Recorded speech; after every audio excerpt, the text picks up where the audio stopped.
"Don't touch that," one of the engineers shouted, his voice cracking under the pressure. Sparks flew from the massive server rack. Alarms blared across the production floor, and red lights washed the multi-million-dollar facility in a frantic glow. Everyone froze except the janitor.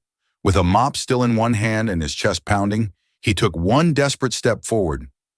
Before we dive in, drop a comment with where you're watching from, and don't forget to hit subscribe for more videos like this. Let's begin. Asterisk, asterisk. The scene was chaos. Thick smoke curled from the server room like black snakes, filling the air with the smell of burning circuits. Executives stood frozen behind the glass wall, their faces pale, eyes locked on the numbers flashing across the emergency screens. System failure. 97% blinked in crimson letters. Millions of dollars in contracts. Contracts that kept thousands of workers employed were seconds from disintegrating. Engineers screamed at one another, typing furiously, cables whipping across the floor. Yet nothing worked, and in the middle of it all, Ethan Riley, the janitor, clutched his mop tighter. He wasn't supposed to be here. He wasn't supposed to even look at the system.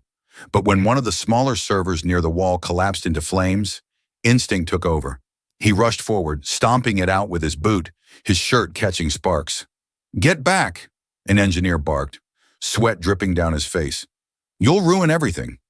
Ethan's voice was low but steady. "It's already ruined if you don't let me help." Heads whipped toward him, a janitor covered in grease and sweat, daring to speak in the middle of a multi-billion-dollar crisis. The room went dead silent except for the alarms.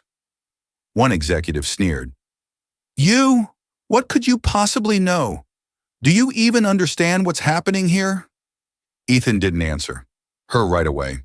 Instead, he glanced toward a trembling young intern, barely 21, who had collapsed against the wall, clutching her arm from smoke inhalation. He knelt, offering his only clean rag to cover her mouth and nose. "Breathe through this." "You'll be fine," he whispered, his voice kind despite the chaos.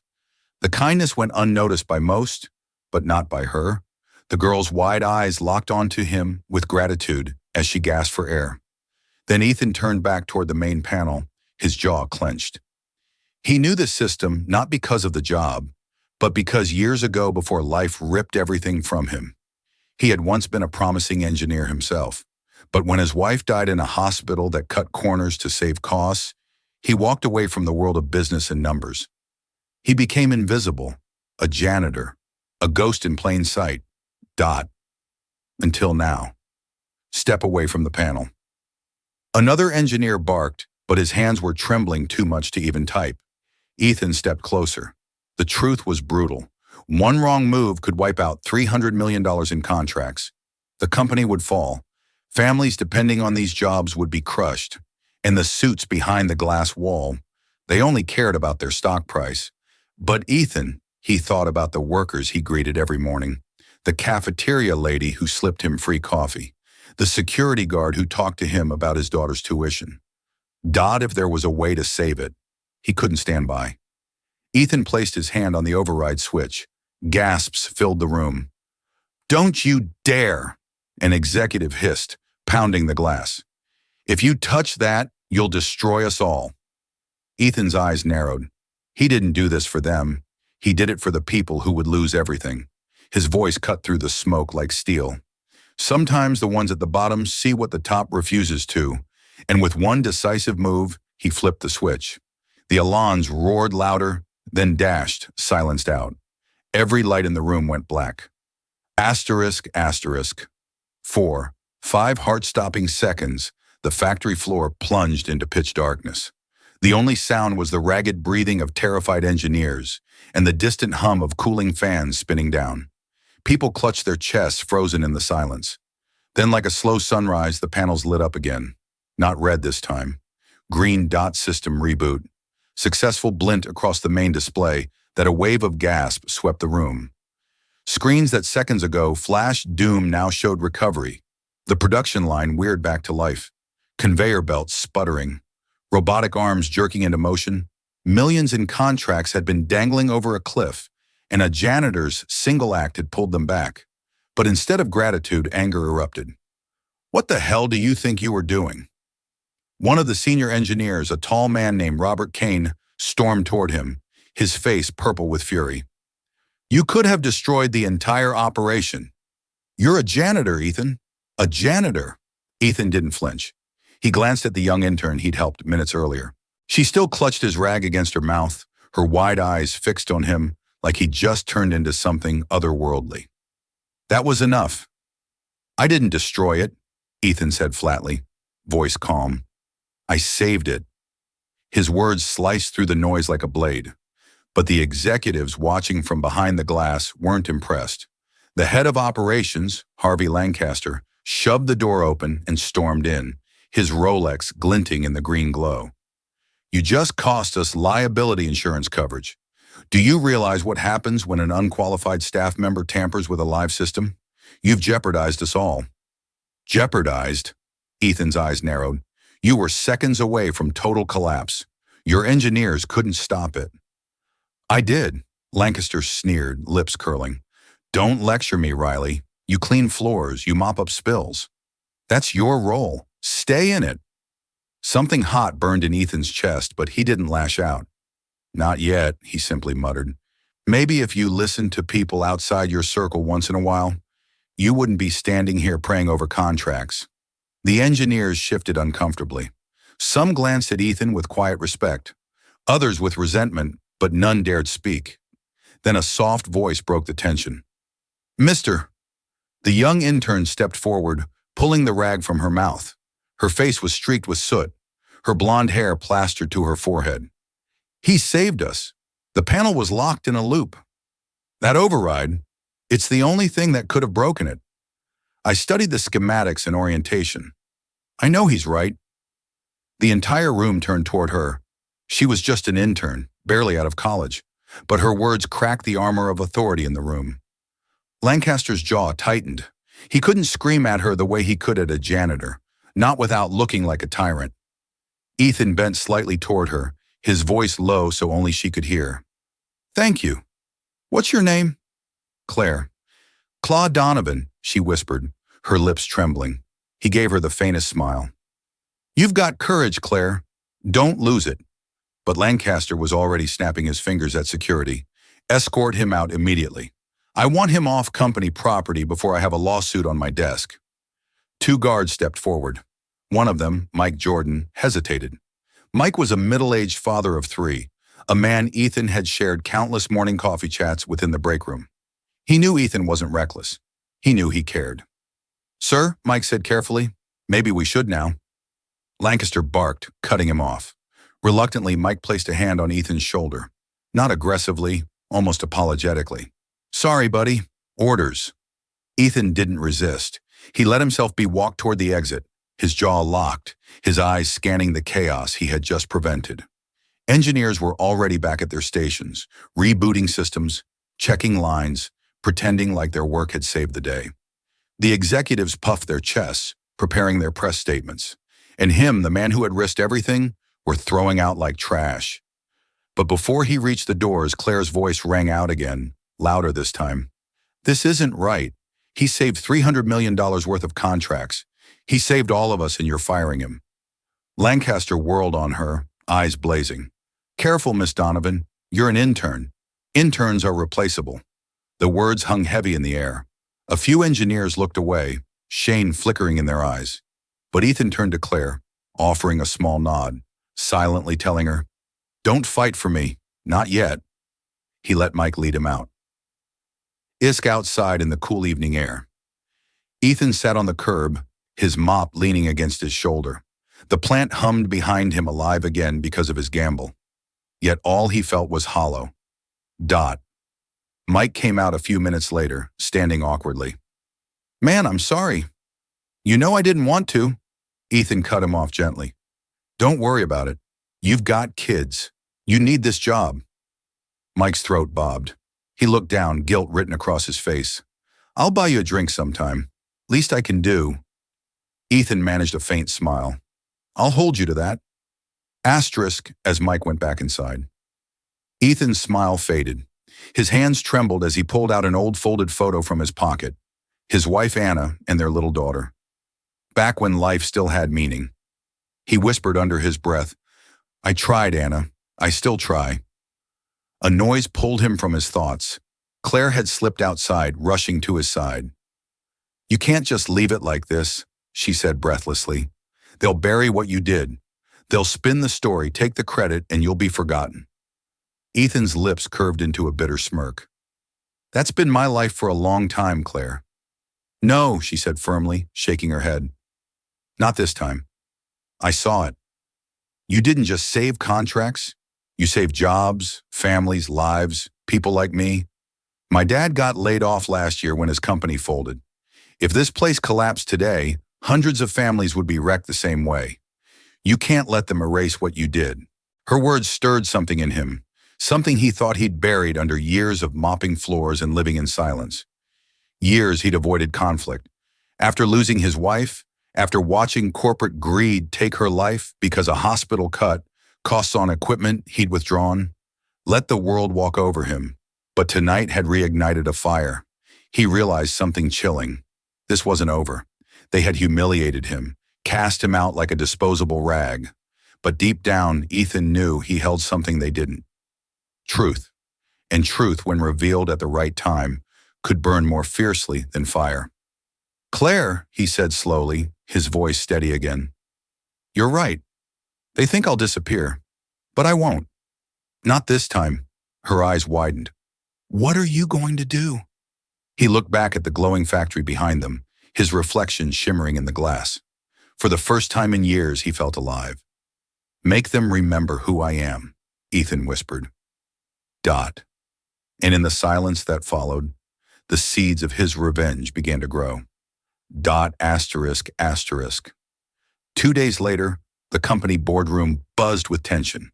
The executives sat stiffly in their chairs, ties tight, voices sharp. On the giant screen, a reporter's face filled the frame. Breaking news. A near catastrophe at Hosen Systems almost cost the company $300 million in contracts. Inside sources claimed the disaster was averted not by senior engineers, but by a janitor. Gasps echoed through the boardroom. Harvey Lancaster's face drained of color. "Who leaked this?" he growled. "Dot." No one spoke. The reporter continued, her tone sharp as a blade. Witnesses alleged that instead of rewarding him, Halcyon executives fired the janitor, Ethan Riley, moments after he saved the entire production line. Workers now rally behind him, demanding answers. The screen cut to footage of employees chanting outside the factory gates, holding up hand-drawn signs. "Ethan saved us and respect workers, not just suits." Lancaster slammed his fist on the table. "Find out who's responsible for this smear campaign now." But deep down he knew. He knew exactly who wouldn't stay silent. Across town, Ethan sat in a modest diner, the glow of neon lights flickering against the window. Across from him sat Claire Donovan, her laptop open, articles already spreading across local and national outlets. "You leaked it," Ethan said, not angry, just matter of fact. Claire's eyes didn't waver. "No, we leaked it. You deserve credit, and people deserve to know the truth." Ethan leaned back, rubbing his hands over his face. "Claire, they'll come after me harder than you can imagine." She tilted her chin, then let them. "You've been silent long enough." Her conviction was contagious. For the first time in years, Ethan allowed himself to imagine something more than just mopping floors. A chance at dignity, a chance at justice. Dot. By morning, Ethan Riley's name was everywhere. News anchors replayed shaky phone footage of the server room, smoke, alarms, and Ethan flipping the override switch while executives screamed at him to stop. Workers from the factory gave interviews, calling him a hero.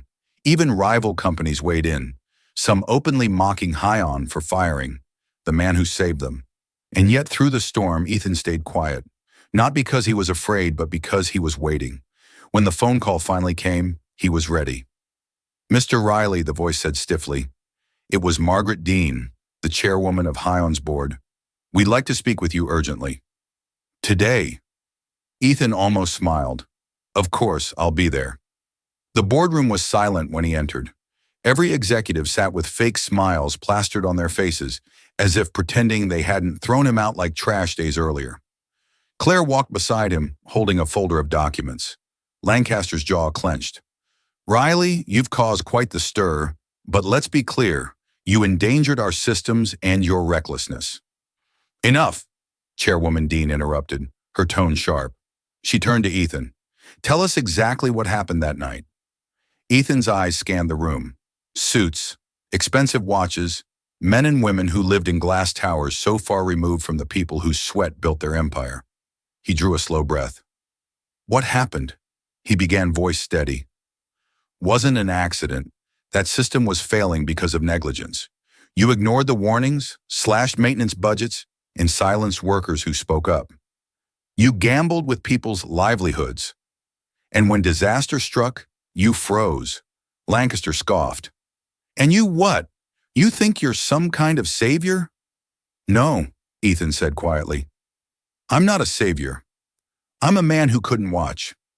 You destroy thousands of lives for the sake of your pride. He turned to Claire, who handed him the folder. He slid it across the table. Inside were printouts of maintenance reports, whistleblower complaints, and internal memos. Evidence Claire had dug up during long nights while executives slept in their mansions.